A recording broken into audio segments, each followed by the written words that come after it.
Comedian Graham Linehan was the latest victim of cancel culture this week after his Edinburgh Fringe venue banned him from performing. The reason they gave for this is that they're an inclusive venue. I don't think they fully understand the meaning of the word inclusive. Banning people for the sake of inclusion is like sending farmers to the gulag for the sake of crop yields, which is actually usually the next step for socialists after banishing comedians.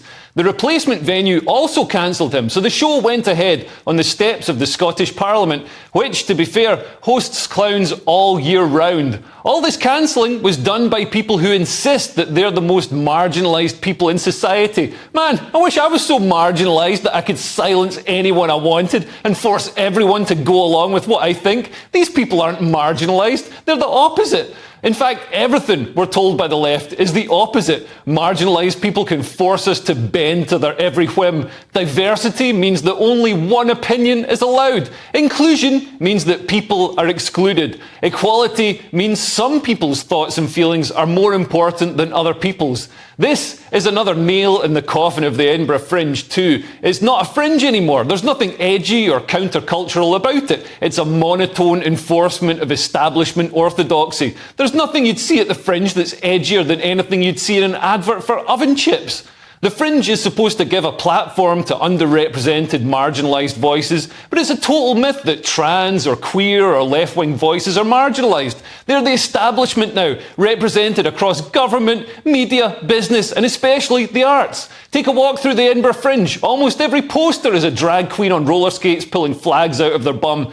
Genuinely underrepresented, marginalised voices would be Brexiteers or Tories or gender realists like Graham Linehan.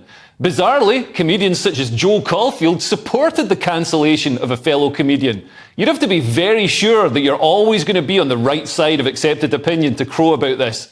The sands of acceptable opinion can shift quickly beneath our feet. Just a few years ago, J.K. Rowling and Graham Linehan were perfect lefties with perfect opinions. Then suddenly, left-wing dogma changed to say that men can be women by changing their pronouns, and any child who expresses the slightest bit of gender confusion should be referred to a gender clinic. And boom! Suddenly, by disagreeing on these points, J.K. Rowling and Graham Linehan are witches who must be excommunicated from the flock.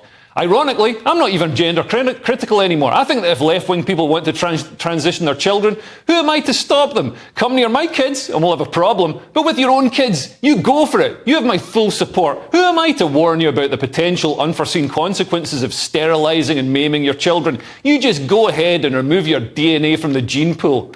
And then someone revealed that Joe Caulfield herself has expressed distinctly TERFy opinions in the past, such as this tweet where she said, "There are certain things, no matter how hard you try, you will never completely understand because you are not a woman. I'm sorry, but that is a fact. I wish it wasn't, but it is. So please, do yourself a favour and shut your effing mouth."